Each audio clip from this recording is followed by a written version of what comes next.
Sally. Hi, Sally. How you doing? Good. Well, we both had kind of a busy month.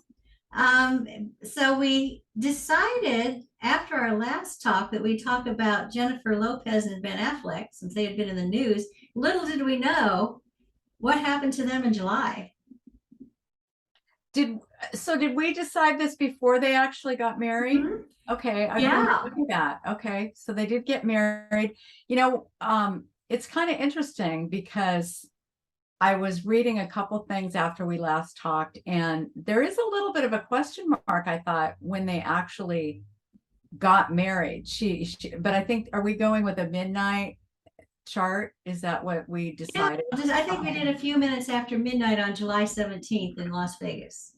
Yeah. Well, yeah, I wondered if it was really, that much after or just shortly after midnight versus a little bit longer.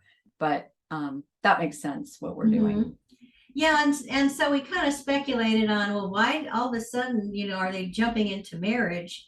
Um, before they had an engagement and a wedding was being planned, and then of course, um, I think he got cold feet, right?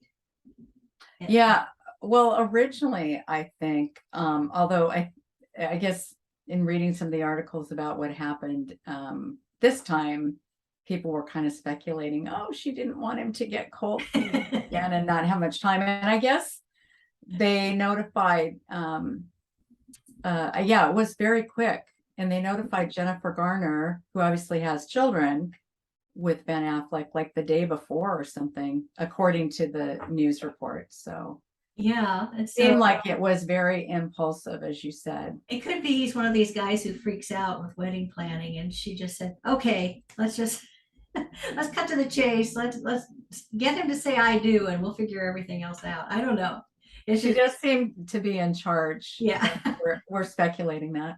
yeah. Well, anyway, let's start with J Lo's chart. I'll pull that up here. And unfortunately, with celebrity charts, you do run into this once in a while. We do not have um, a time for her. We have a date and we have a location.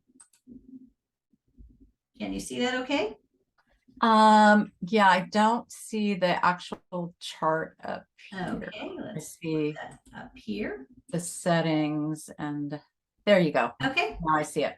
Yeah, Okay. so it's always frustrating. I mean, if you're going to be a celebrity, have a birthday. I know. Although you're right, we don't know, but I kind of like this chart for her. I mean, it makes sense to me, but of course it is speculative. Yeah, it is. And it's a noon chart. So we know that she was born in the Bronx. We know that she was born on July 24th, 1969. And so what we do in that case is set a noon chart. So that way you get an idea of what the planets were doing at the middle of the day. And so all the planets except the moon are accurate to the chart. But the moon can be either 6 degrees before or 6 degrees after the moon at the noon chart. So she could have a Scorpio moon from 23 to 29, or she could have a Sag moon from 29 from up to about 6 degrees Sag. And so that's always frustrating when their moon is on the borderline. I don't know. Do you have a read on her one way or the other, a Scorpio moon or a Sag moon? I think when we were talking about this before, it seemed like the Scorpio moon made a little more sense than the Sag moon, although she's very she's got that vibrant energy and positivity that she certainly displays. But she also has that sun conjunct Mercury there. So I always like her how she expresses herself on that show. What is an American Idol? She's one of the judges, and she's always quite articulate and always very positive. But she's already got the Mars there in Sag, so Yeah, that's why it's tricky too, because she's got a lot of Sag energy with that Mars. And we had talked about the Netflix documentary too, where she did make the comment, "No one knows if I when I feel sick. I just hold it in." I don't show anybody what I feel. I don't show weakness. So that's, Scorpio moon to a T. But then you also see that she's very involved in social justice issues. She wants the children in the show to kind of tell the story of the children who are being held at the border in cages. And I felt passionately about um, bringing that to the world's attention. So, yeah, it's easy to make arguments for both, don't you think? I think so. If it were true that she had the 29-degree moon, that's called that, is it anoretic degree? Yeah. So, and my understanding, or one thing I read was about that particular degree in Scorpio, that you need to really control your emotions and be able to express them. And so that there with the Neptune too, I could see her being, she has a sensitivity there. But I could see where maybe she needs to work on her emotions in perhaps a healthy way. And we're obviously analyzing the marriages, and she's had more than one, and wondering why that is with her. Mhm. Because she's such an appealing person, very beautiful, talented, works very, very hard at what she does. And I guess that was my main wondering, what makes her kind of impulsive too, and make all these. Yeah, and that's where we kind of looked at wherever the moon is, whether it's here in Scorpio or if it's swept ahead into Sag, it kind of brings together the Neptune at 25 Scorpio and that Mars at 3 degrees of Sag. And that Mars is a very idealistic, visionary type of Mars. They like to act according to ideals and have that sense of mission. But Neptune, very romantic and can get caught up in feeling like love takes you to another level of existence and transports you. And so you kind of see that there was an article we read recently about one of her ex-husbands says Jennifer's in love with love. And can you see how this stellium kind of expresses that in a sense about her? Right. And speaking to the impulsiveness, she's got that Uranus Jupiter conjunction. Mhm. So maybe, once she gets in a situation, I mean, she may have like this, as you say, idealistic ideas, perhaps maybe unrealistic at times with that lineup of the Neptune, Moon, and Mars there. But then once she gets into a situation, she wants her freedom. She's maybe doesn't like the routine. She wants to get out, and maybe that kind of explains some of the impulsiveness too. Yeah, it's not that far from her South Node Pluto conjunction either, which you think about that as someone who needs to control, and yet that's not a very good thing. At the South Node, it can become debilitating a bit with a Pluto South Node. And then the other thing, kind of to your point about her impulses around relationships, that Venus in Gemini doesn't necessarily, I mean, plenty of people who have long-term marriages with Venus in Gemini, but in her case, I don't know, how do you think that operates, that energy? Right. Yeah. The Venus in Gemini, I don't want to say wishy-washy exactly, but there might be something shiny or better, Yeah, that new and shiny toy. Yeah. We know she does have twins, right? So, right. I forgot that. Yeah. Yeah, she does. And so, yeah, that Venus in Gemini, there's always a curiosity about, is there someone else out there who might be just, a little spicier or and we'll see when we put this together with Ben Affleck's chart how that Venus is impacted. But then finally, we have to look at her as a Leo, which someone who needs to shine their light out into the world. Wow, I mean, who better than Jennifer Lopez to express Leo energy? Yeah, really expressive. Yeah. And what do you think about that Mercury being right there with her sun? Well, yeah, I mean, it expands the Leo energy, but now Sally, when again, that under the beam thing, I'm not that clear on Mm. with the Mercury under the beam of the sun. Is it, is it under the beam or is it not? Is it just Yeah, within it is under the degrees? beams. In fact, if it's closer than 8 degrees, it's even called combust. If it's within 15 degrees of the sun, it's under the beams, and then as it gets closer to the sun, it becomes combust. So if it's under the beam, then the Mercury wouldn't be as able to express itself alone, or how does Yeah, that, how yeah, would it's you like the describe sun that? just kind of swallows up the energy. Mm-hmm. And so while, you think about Mercury as being our ability to think and reason, a kind of objectivity. Mm-hmm. But when the sun swallows it up, it's very hard to be objective. We tend to believe our own stories and write our own narratives. It's Mm-hmm. just very difficult to get outside your head Right. when you've got Mercury so close to the sun. And in fact, the sun then kind of takes on the energy of Mercury too. So that needing to shine a light, she's constantly communicating that and sending it out into the world. She's not someone who just is happy to stand up there and dance and sing. She wants to speak. She wants to um, be a voice in the world and make a statement with her life and her work. So, but so you can see how it works very powerfully in her life in very positive ways, but it can also kind of trip her up too. Yeah, that's a good point about the thinking and reasoning might be a little bit overshadowed by the sun there. Yeah, so And all of us have Mercury either in the sign of our sun or the sign before or after, just because of how closely they travel together in the zodiac.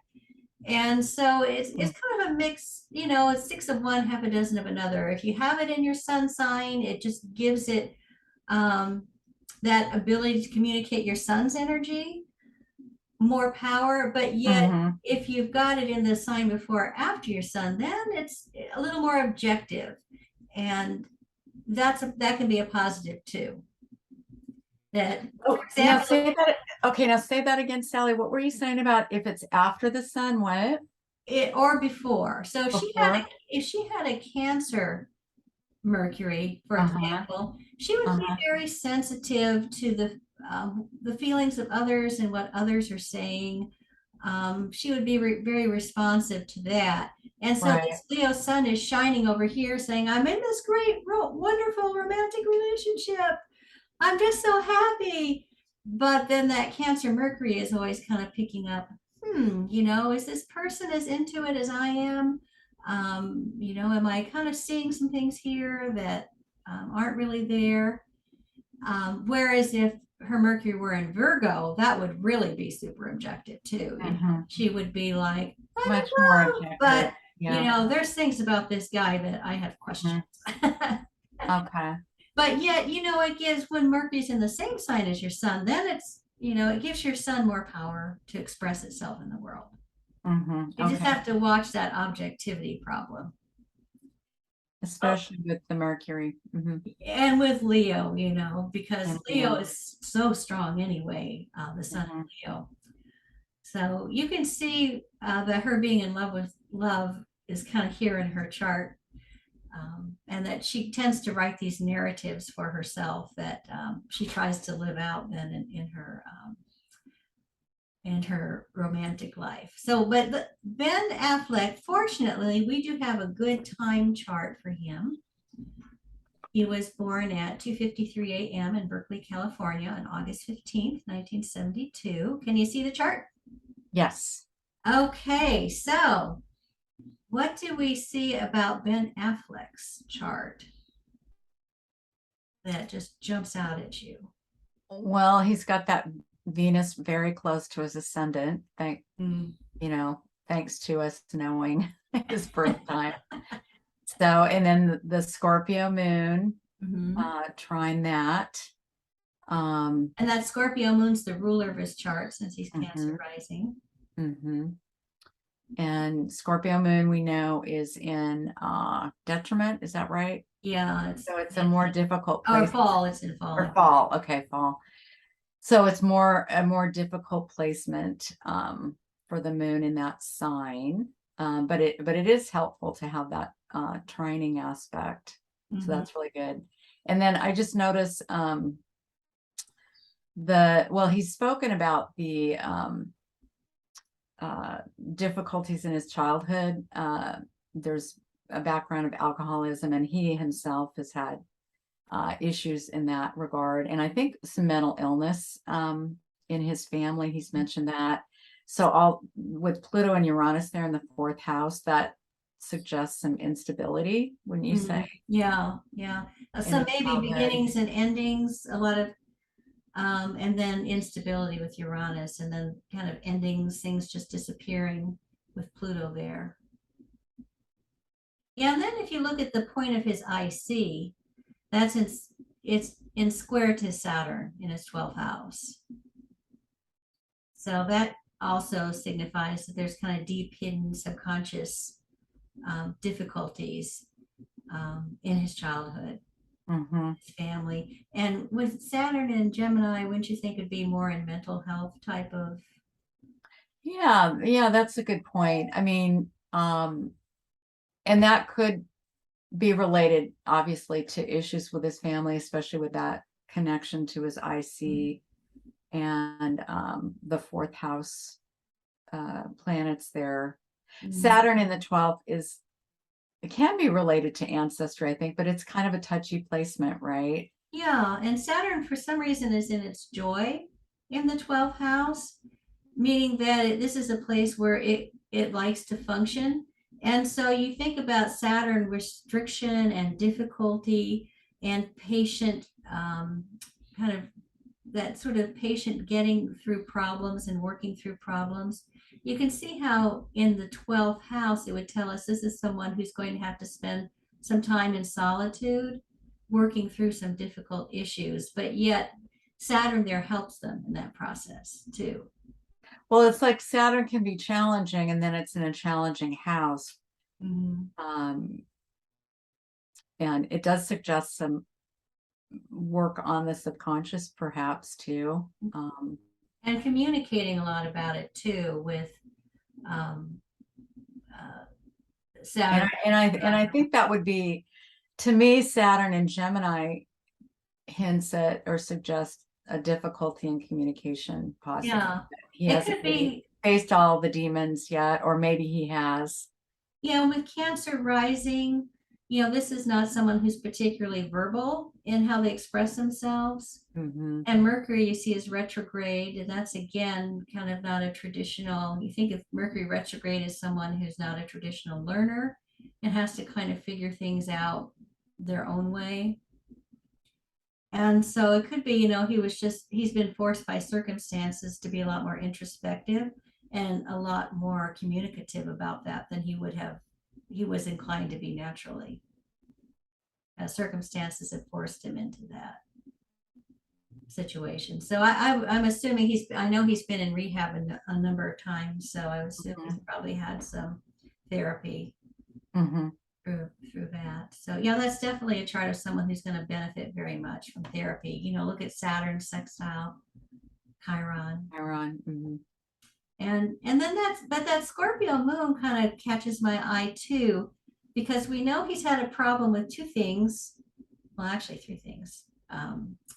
Alcoholism, um, sleeping with the nanny, and young girls, which the fifth house is love affairs, and then also gambling.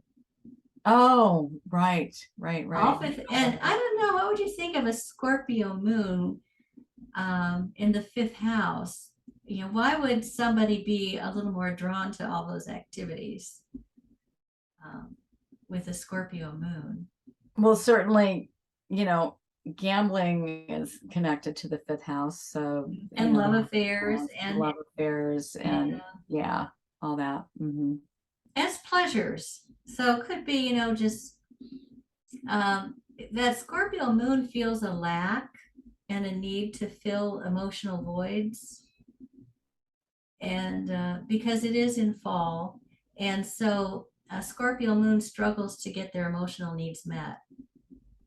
And so they look for things that are going to do it. And with the moon in the fifth house, you tend to look for the kind of quick, pleasurable things, pick up a drink, Mhm. go play a game of poker, date a young girl.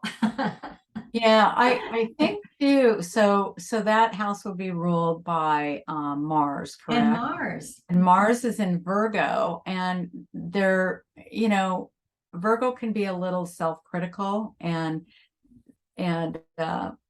suggest precision. I think Mars and Virgo people are very, very capable. Mhm. But I think that the self-esteem might not be as high as you'd think for somebody with his success that he's had in his business, certainly.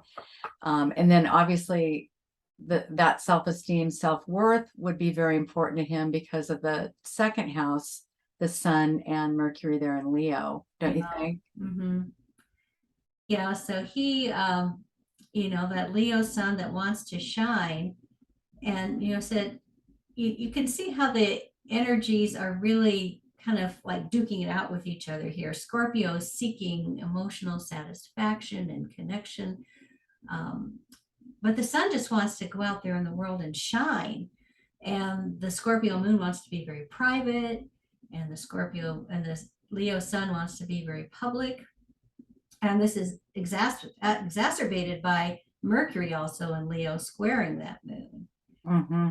And so this is somebody who wants to feel good about himself. He wants to look good to the world. That's what he values, just being a great guy. Um, and yet you can see, like you say, with that Virgo moon, he's constantly saying to himself, why are you screwing up like this? Or the Virgo, Mars and Virgo, you mean? Yeah. Yeah. Mm-hmm. Yeah. And And that Mars Mars in really Virgo into it. is Mhm, in sextile to the moon too. So mhm, it helps the mhm, moon. mhm. So you can, people are so complicated, aren't they? Or aren't we? And we have these impulses that are so difficult to manage, and yet we just have this drive to get out in the world and be a good person, and do well for others. And it's kind of like, we've got the angel and the devil voices speaking in our heads all the time. Mhm. And you had mentioned earlier the moon is the rule of the chart, and it's also a night chart, right? So Right. the Yeah. moon is very key in his chart, as well as the Saturn, I think it is kind of key, I think. And then his north node is in the seventh house in Capricorn. So it does suggest that, well, he's maybe looking for a partner that has some stability and willing to be more structured and disciplined, but he also needs to be moving in that direction. Mm. And I think that's, the stories that you hear about his marriage to Jennifer Garner, and we're going to look at her chart too, but that perhaps she was more the adult in the room, perhaps. Right. And if he's kind of in a relationship where he can feed his south node and just take care of me, I'm just a helpless guy, that's just going to take him right down the tubes if he has a partner that kind of says to him, grow up. Uh, that's the direction of his north node. Being, the parent rather than the child. Mhm. Whereas if it were reversed, he would probably, you'd say, you need to tap into your inner child. You're too responsible and too much taking care of others, and you need to start nurturing yourself. But in this case, is no, the inner child is fine. You need to become the parent and grow up. Is kind of what a North Node in Capricorn is saying. So have we touched base yet on this recording about his appeal to the public? Because he's No, been very successful, right? yeah, So that was one thing that we puzzled over with this chart. a little bit. I mean, you were just mentioning the Cancer rising and the axis with the Capricorn seventh house, but he does have that Venus on the ascendant, so that would be Yeah. appealing. And kind of, Venus and Cancer is sort of warm and fuzzy, I always think. Mhm. When you say, Yeah. so maybe that helps him and I guess that Venus rules his 11th house, which would be the public. Yes, audience. Yeah, that's a good point. And it's trying that moon, mhm. the ruler of his charts. Oh, right. And then, Sun in its own sign, Jupiter in its own sign in trine, and it's an applying trine. Mhm. So that kind of gives him luck too in his endeavors. So yeah, and we were saying too, we only know him in 2 dimensions. If you met him in person, he might be just amazingly charismatic, especially with that Venus Mhm. on his ascendant, and then that trine to the moon. He, might just be the type of person who you feel like he's really listening to you, or And he is a really good looking guy, so that Venus on yeah, the ascendant sort of tells that story. So yeah, that's a yeah. good feel for sure. And all this water, alcohol, Mm. alcoholism. We can't. That doesn't mean if you have a water ascendant and a water moon, you're going to be an alcoholic. But if you have that predilection in your family, It's something to look at. yeah. Okay, so let's take a quick look at Jennifer Garner. Um, Yeah, I mean, I was just very curious to look at her too, because I think they were married for 14 years. mhm, And it's kind of interesting too, Sally, that I believe so. He met Jennifer Garner first when she was married to somebody else. So Ben was her second husband, I believe. She was married to another actor, Scott Foley. mhm. And then there's something about where, let's see, I think I wrote it down where I think he met Jennifer Lopez when she was married. So they, when they had all these cute meets or whatever meetups, that they were, the women were married to somebody else at the time, I believe. Yeah, yeah. That's something we mortals, non-famous mortals, don't quite realize, that when you're enormously attractive and then you add fame to that, you have lots of opportunities to meet other partners, even when you are in a relationship. Well, and I think they're in the movie industry, so I think they actually met on the set. Yeah. You hear about all these relationships that evolve from working on movies. And people are often away from home, and Mhm. so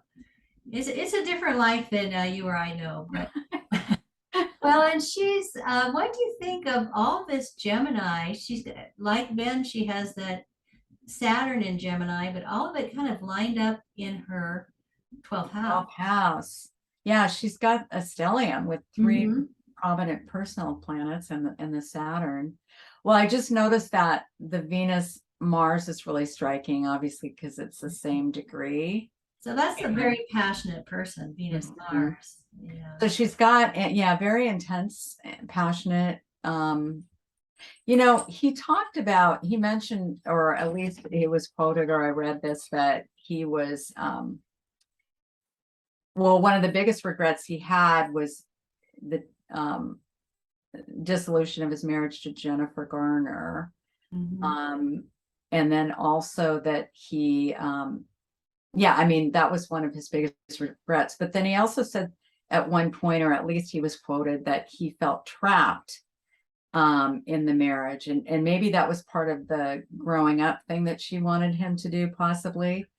But then I wondered if that was kind of intense energy on his Saturn and his 12th. I don't know. With Maybe Venus so. Mars, With your obviously moon so close. speculation. Yeah, and then her chart, it's kind of, you always want to look at what's closest to the angles. And you see that Jupiter and Capricorn on her descendant. So Jupiter would tell you, this is going to be a partner who's in some way esteemed. You think Jupiter, but it's in Capricorn in its fall. And so that kind of sums up Ben Affleck, right? He's a Oh, very that's a good point, because he has had a little bit of color to him that hasn't yeah. was positive. Do you think Jupiter sometimes in the 7th could possibly signify multiple marriages too, or Oh, that ever? I'm not sure. That's kind of an interesting question. I'll have to notice that when I look at charts. but definitely, she would be, this is somebody who wants to be with partners. And in Capricorn, she'd be looking for someone stable, but that she ends up with somebody who's actually kind of like a fallen hero. With You the think, Capricorn as well, right? yeah, and then think about its ruler, Saturn, over here in her 12th. Mm-hmm. And so she's probably going to be drawn to people who might not be all that good for her, because this is the house of self-undoing, secret enemies. I've heard Chris Brennan on the astrology podcast describe it more as people who don't act, or people who act against your own self-interest, is the 12th house. And so even though she doesn't necessarily draw abusive or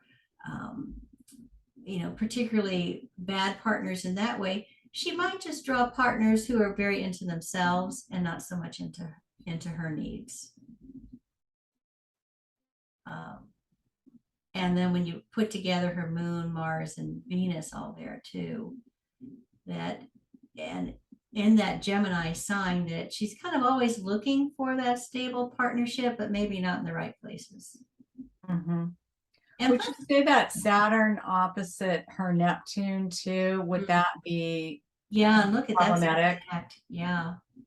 Problematic, I mean. Yeah, that she would always think that she'd found somebody stable, but also could make her very forgiving of people who don't treat her well. She could say, okay, Ben, you go to rehab. It's important that the father of my children be healthy, and then I'll take you back. And yeah, it seems like that's at least the story you read about in the magazines anyway, or what we kind of seem to know. Yeah. Her. But she's a smart lady. She's got Mercury here in Aries, exactly sextile to that Saturn. And so, she's kind of going to be a sadder but wiser girl. She'll eventually, I think, kind of learn through her experiences and choose better partners, because that, even though Jupiter's in fall, it is the greater benefic. And I think she's eventually, in fact, I think she is in a relationship now, but I think she'll find her way to the kind of stability that she's looking for in a partner. Okay, shall we see how she affects Ben's chart then? Okay, so we'll do a synastry. We'll start with Ben in the middle and Jennifer Garner on the outside. Do you see that okay? Yes. So Jennifer's on the outside because we're a little more confident of his birth time anyway. Yeah, and we forgot to mention they were both Cancer ascendants. How do you think we can read that? Yeah, well, they're looking for the same thing. And so when you want somebody that's the opposite in a way when you're, isn't it, on that axis? So they're both looking for somebody kind of stable. Yeah. Responsible. And with him having the North Node there, he really needs a partner who encourages him to be more responsible and mature. Whereas her North Node goes up to the 8th house. But yeah, I think too, with her ascendant right here in Cancer at 4 degrees, what does it do to his moon? Yeah, so it does trine his moon. So that would be very positive, and you can see the attraction there that he would have for her, emotionally. Yeah, that she would kind of know exactly what he needs, and would be able to provide it. But is that necessarily good for him, that he has somebody who kind of mollycoddles him with that North Node in Capricorn in the center? Yeah, he needs to, develop that. Yeah, and so you can see their story of being together for so many years, and her being so patient with him and making sure he gets the help he needs and taking him back after he'd strayed, always kind of nurturing that moon. But then also, if you look at what does he do to her moon?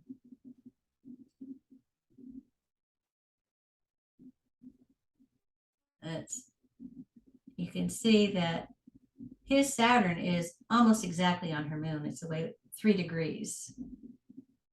separates. So that's a tough placement, isn't it? Saturn on somebody's moon.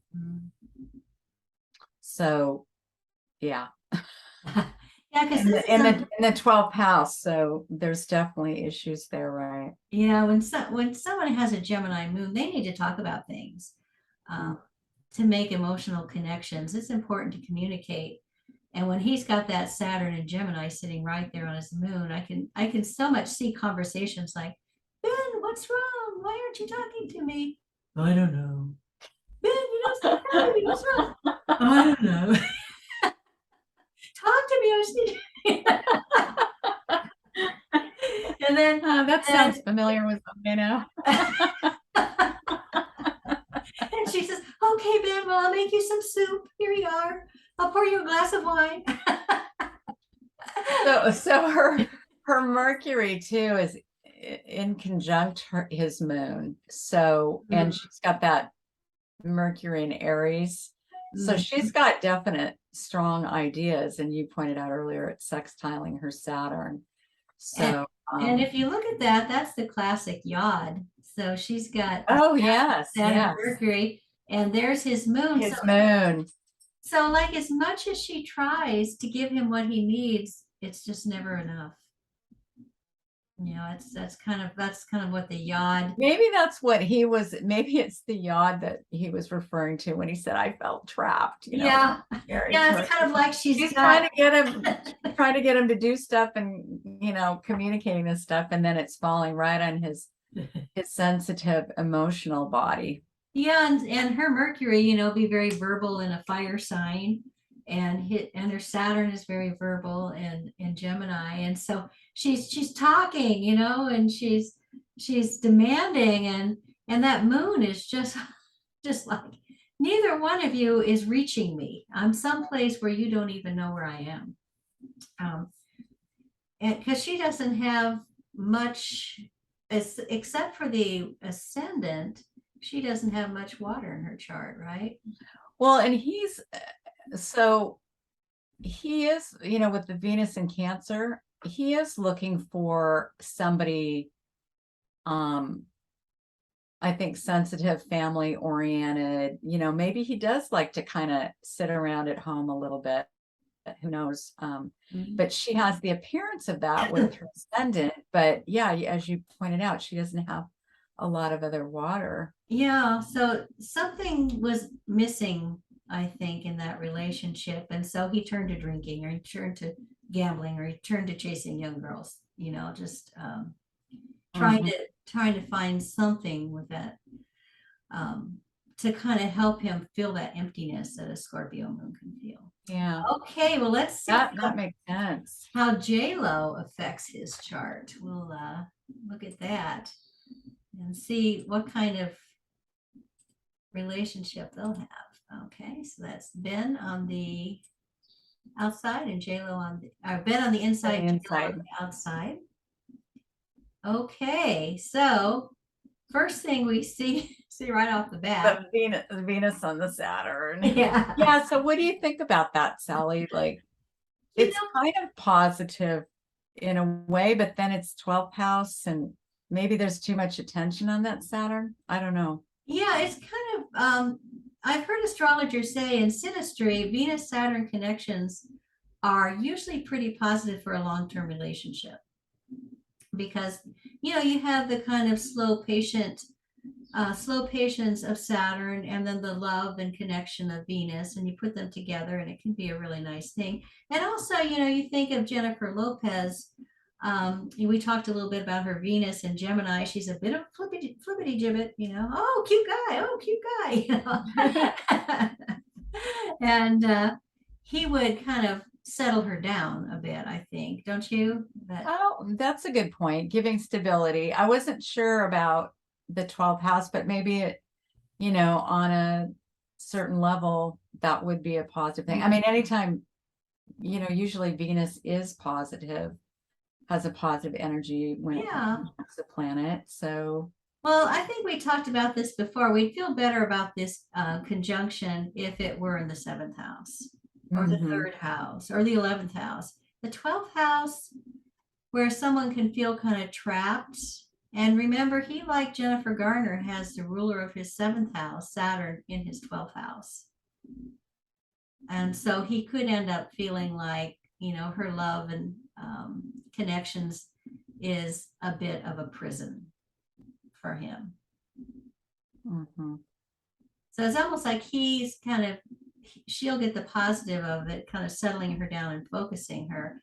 But, what is he going to do with that over the long term? I guess that's a question.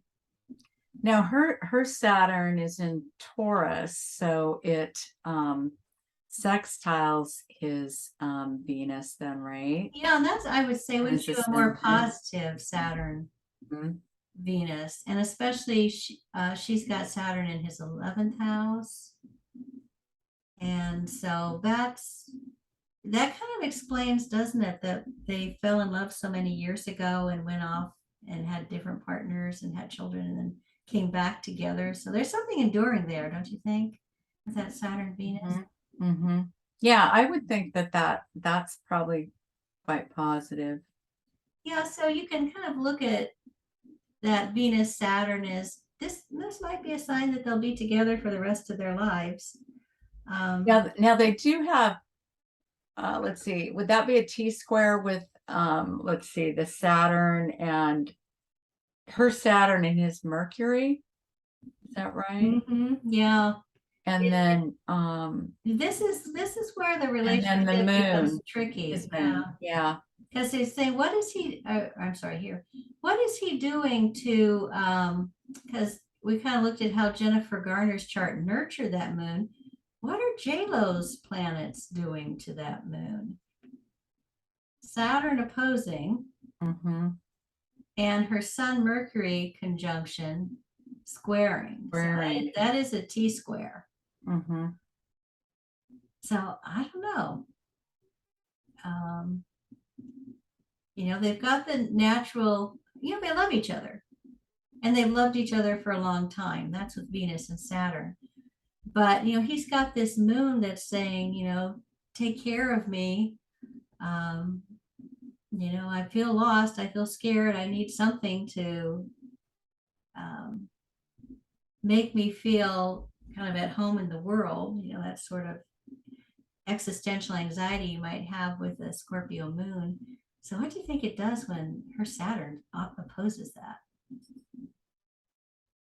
Well, it seems like with that T square too, I mean, perhaps they are together for more development for Ben Affleck, because squaring oppositions, obviously, she's not going to, with the Saturn opposite the moon, and that represents her more. Obviously, that's her Saturn, but she's going to, I don't know if I want to say be the task master exactly, but she'll probably help him grow further, don't you think? And then when you have a Scorpio moon, I think they are, it is a transformative kind of energy, Scorpio.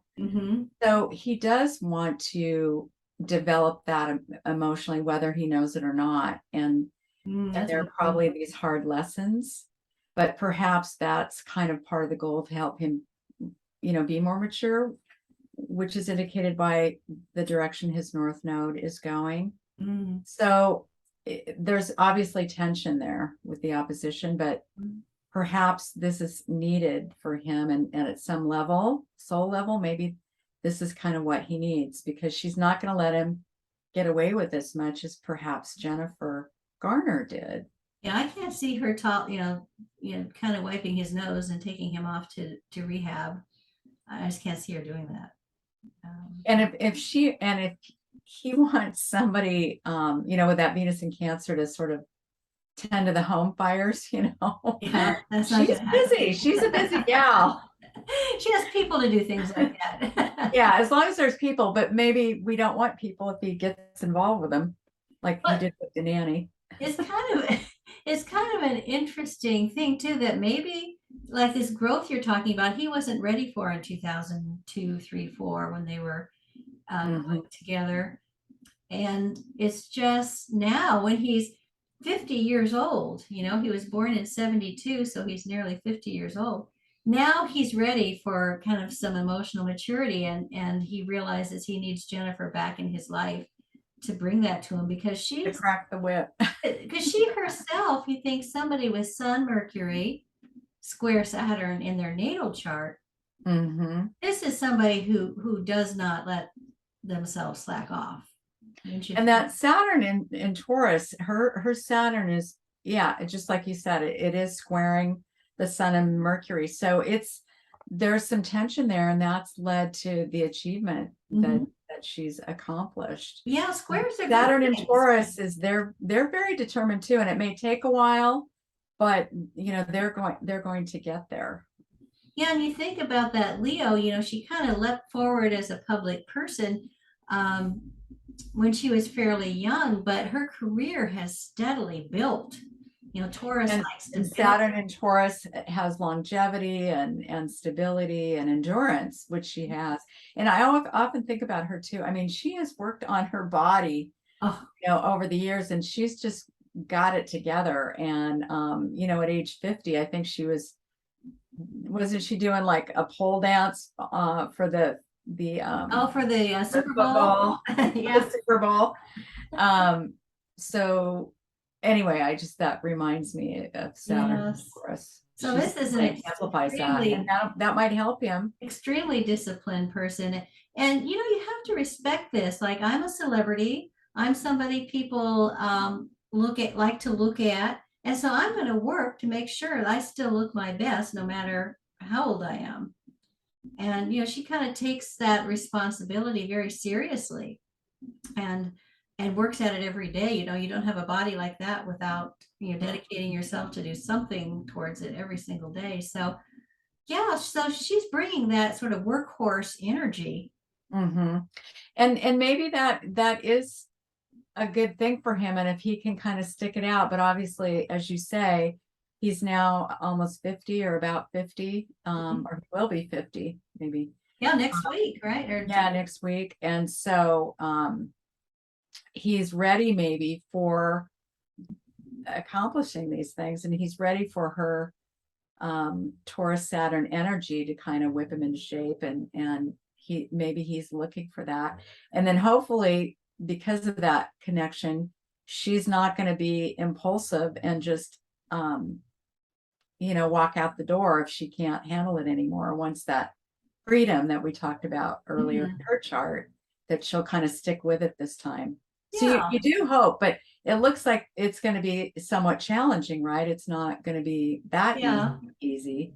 Yeah, even without looking at their charts, you'd say, well, it's a second marriage, especially when you both still have children at home, is always going to be challenging. And then when you both have careers, they're going to have some challenges. But I think, we're identifying some points in the chart that show that, maybe they have the ability through their relationship to weather some of these.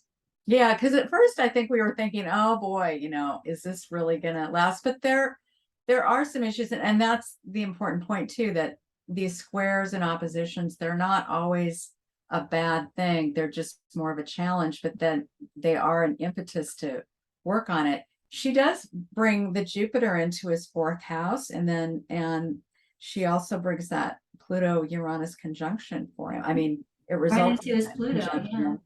And so I think he does need to sort of deal with the 4th house issues, or maybe he has been doing it, but I think she brings kind of some change and impetus and positive energy there. Yeah, it kind of shakes some things up. And that Pluto that we talked about in going back to his childhood might have been some kind of deep-seated psychological issues in his family.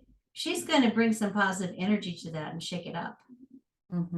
And maybe even some of the ways he lives in a family, the way he fathers and things like that, she might.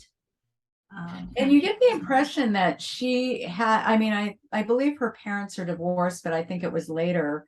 But she's very close to her sister. She's like the middle sister. And in that Netflix film that we both saw, remember the scene where she's over cooking and she's close to her I believe she has some nieces and or nephews or whatever. And so she had, even though her family maybe had some financial struggles or economic struggles, I think maybe there was a little bit more stability or a different type of family energy that he didn't experience, that maybe he can benefit now. Yeah, bring some closeness, that close family life. And she said family is the most important thing to her. And she always wanted family. And I think she had her children when she was older, closer to 40. And so, yeah, very important to her. And so bringing those values to his life. The one thing I'm kind of looking at, like, her in love with love. Yes. That we started our discussion with Mercury, I'm sorry, Neptune, Moon, and Mars, that idealistic, seeking that perfect emotional soulmate partner and believing that everyone you meet is going to be that one. Where does it fall in his chart? Yeah, right near his Neptune, which would be kind of confusing there. And squaring his Mars. And squaring his Mars, yeah. Yeah, because you think, yeah, this is a guy who has to kind of find his way through the fog when he's trying to act, especially, that Mars in Virgo, you can kind of get caught up in the details of things and trying to understand and get that vision of Sagittarius is a struggle a bit. And so her in love with love is kind of caught up in that dynamic in his chart. So with her Mars in Sag, so she is looking for somebody who has some energy and sense of adventure. But she may, sometimes those type of spouses aren't so good with maybe some of the details, and but she has the ability to handle that, so maybe she won't mind. He seems somewhat adventurous or at least creative, right? Yeah, he's definitely a creative person. So perhaps their careers sort of help with that. But you're right. I mean, that's a little bit of a challenge, especially with the Mars square his Neptune in his natal chart. Yeah, but you kind of hope they're going to be a little bit more realistic in a way, except they did get married so quickly this time, that so impulsively, that you do kind of wonder. But I hope you just kind of hope that they'll stick it out, even if it gets rough, to see what would happen. Well, let's look at what was going on their marriage day. We'll do Ben, and we'll do, or I guess marriage night, wasn't it? Yeah. So we set it for midnight, or you did the chart for midnight. No, what did I do? I did 12:10. Oh, 12:10. Oh, okay. That was probably pretty accurate, Sally, actually. They said shortly after midnight. Okay, yeah. Okay, so you did do it 12:10. So I don't, okay, so this is, this, put on your reading glasses. I know, I'm like, can I see this? This is like way too much information for me. Ben on the inside, Jennifer on the outside, and then their marriage on the third wheel. Yeah. So there's the Mars on the Saturn, her Saturn. Interesting. She was determined. Yeah. To get married. This is not going to happen to me again. I start talking to him about which band or DJ and tablecloths and bridesmaids dresses, and he'll freak out. So you're just gonna go to Vegas, get it done, and have it simple.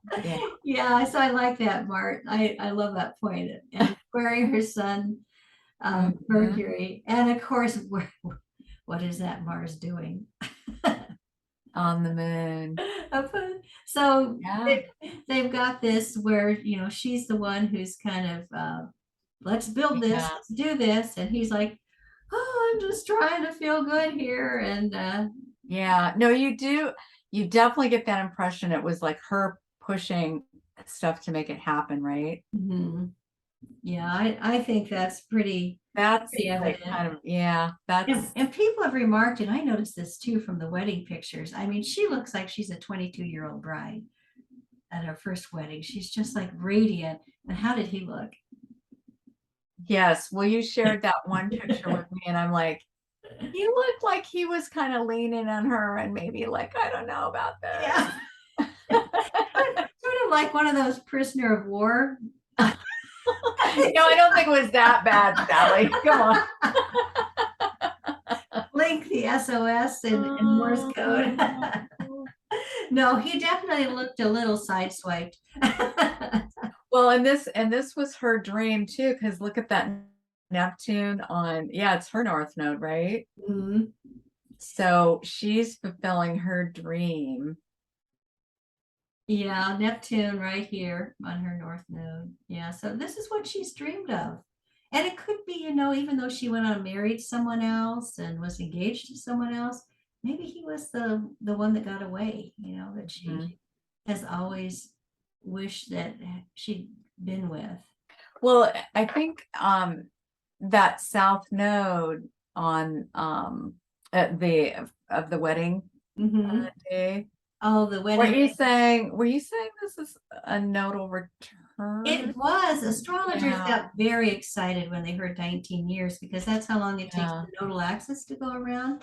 And also in 2002 to 2004, the South Node was going through through the early degrees of Sag and then into the late degrees of Scorpio because it goes backwards. And this is kind of freaky. In January of 2004, when they announced that their relationship ended, the South Node was at 19 degrees Scorpio. So that is very significant, isn't it? Mhm. So Mhm. this is their chance to you know, make up for that and see now what they can do with their relationship here. Mhm.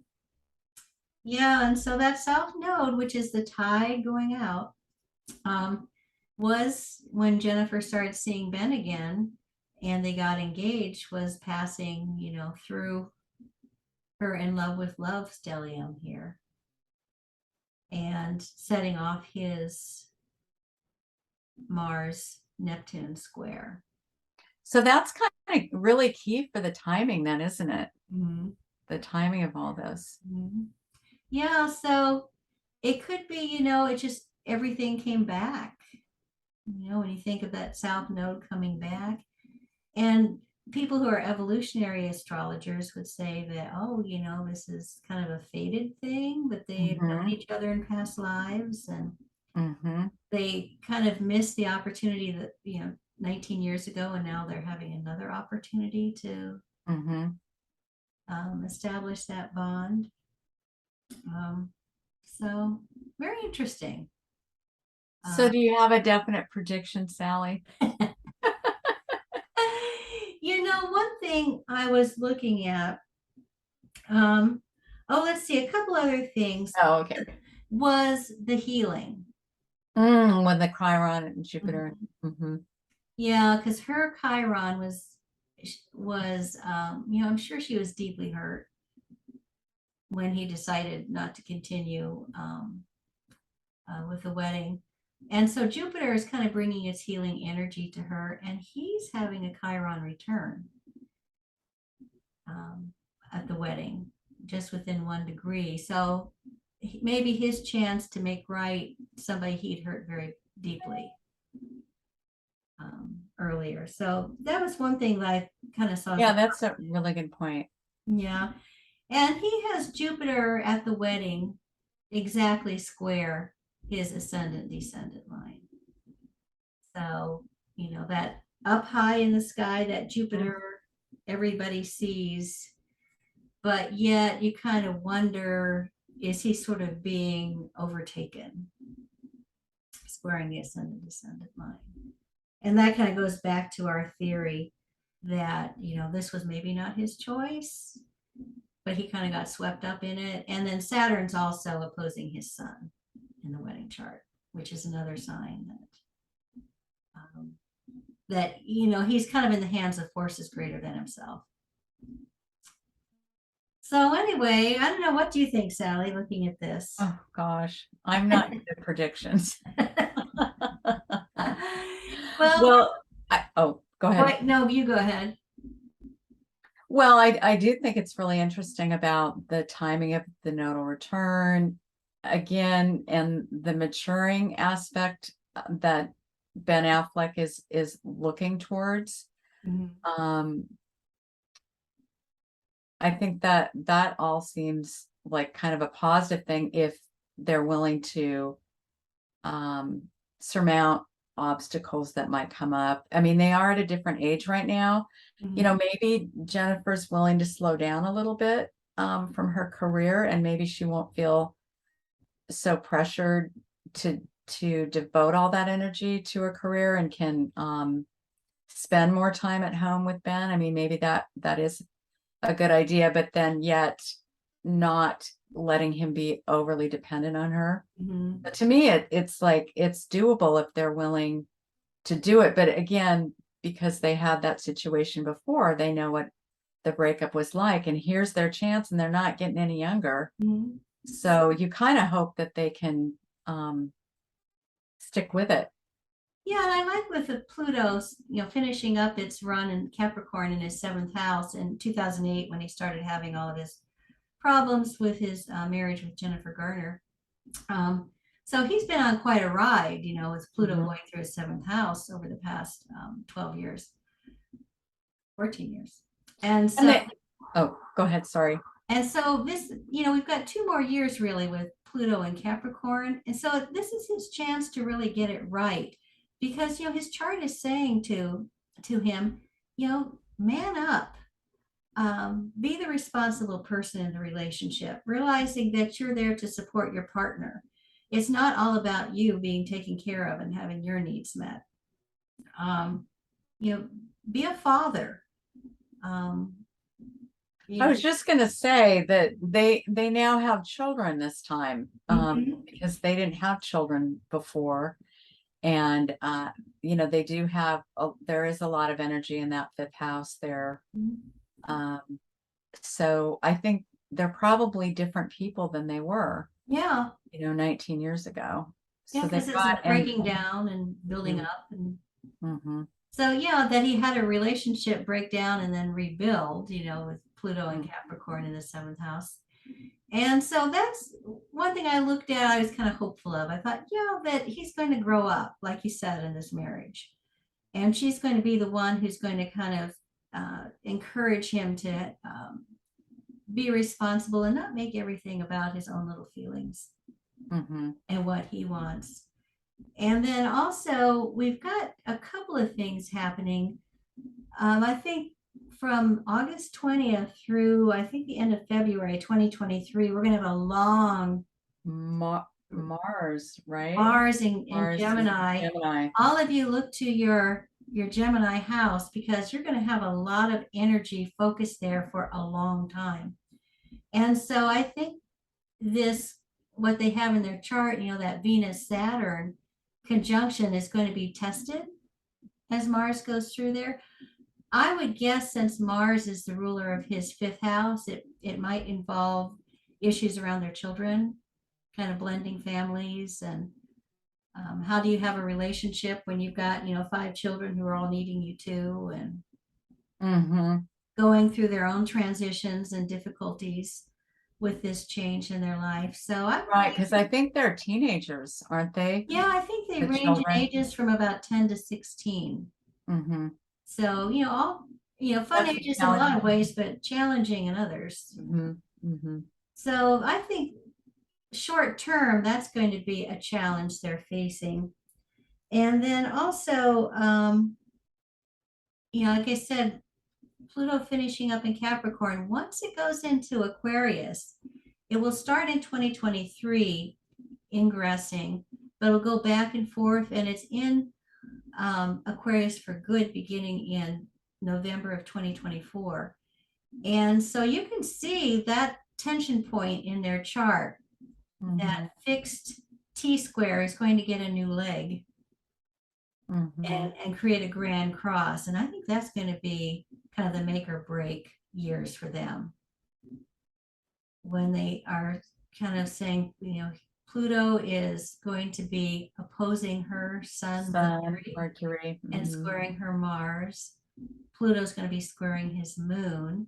And in the synastry chart, that's a T square that's going to be um, take it, challenged by that Pluto there. And so I'm going to predict that this is a make or break time for them. I'll also make kind of a more lighthearted prediction that we hear some things about Ben Affleck's children in those years, that they're going to, because it's squaring that important moon in his chart, that his children will kind of emerge as these really dynamic characters that we get to know, whether they're just kind of in the news or if they're doing TV shows or movies or something, or maybe they'll be in movies with their parents or on stage with their parents. So I think look for the Ben Affleck, Jennifer Garner children to emerge in some big way, like 2024 to 2025. That'll be my That's really interesting. yeah. That's a really interesting thought. Yeah. I don't know. Yeah. How about you Yeah. looking at that? Yeah. What else would you see about that Pluto kind of setting off that T square? Well, I was just looking at it moving into the eighth house. Pluto can be healing as well as, challenging. Um, I mean, eighth house is intimate relationships, Mm, and the Saturn there. I mean, I think that's an interesting. I wouldn't have thought about the Ben Affleck children, but you're right. It affects his moon mm-hmm. in the fifth. In the fifth house. I mean, it really could be a variety of things, but I mean, we'll just have to see. But I was thinking too, they should talk to an astrologer and get some forewarning that it might be sort of challenging, but that, they can get through it if they choose Yeah. to do it. And it's not going to be the end of the world or the end of the marriage necessarily Mm-hmm. if they're kind of aware of these things. But I agree with you that the children factor is going to be, I mean, the blending of the two families is going to be a challenge, as it would for anybody. I have read where reportedly Jennifer Garner is very supportive. The two Jennifers get along, so that's kind of what I've read. So we don't obviously know personally, but that would go a long way because I think he has three children, she has the two. So you hope that they all get along. I think, was it did both of her children attend the wedding? Or maybe it was the two older girls, like, or not necessarily the oldest girls, but I believe one of his daughters and then her daughter attended the Oh, wedding. yeah. I Uh, think I read her. Ben one, Affleck's 16-year-old did not attend. okay, so the older girl was quote unquote more supportive and protective of her mother, Yeah, but of Jennifer course Garner. you've had a 16-year-old girl, and you know that they are pretty busy, and they probably can't drop everything with their lives. So That's true too. because So we don't really know, yeah, but she could have had a job or an internship, or yeah, had stuff exactly. going on that she Because there just wasn't a lot of notice here, but yeah, yeah. So, but anyway, yeah, I think that they're in for an interesting ride, and we're going to be interested in watching them. I think as the next years unfold, because it sure was kind of a fun story for the summer, don't you think? That when he said they're engaged again and they're 50 years old. yeah, yeah. And Just then to they're focus off COVID here. yeah, and then they ran off and got married in Las Vegas. I mean, it's as good as a movie, right? A rom-com. Right, right, right. Well, it'll be fun. We'll Yeah, read all about it. and we wish them all the best. That Yes. there's nothing wrong with being in love with love, you know, and especially when you find it. So all the best to J Lo and Ben. Thanks, Okay, Sally. Sally. Well, so we'll Okay. we'll plan on seeing everyone next month for another dive into a celebrity chart. Bye, Sally. Bye, Sally.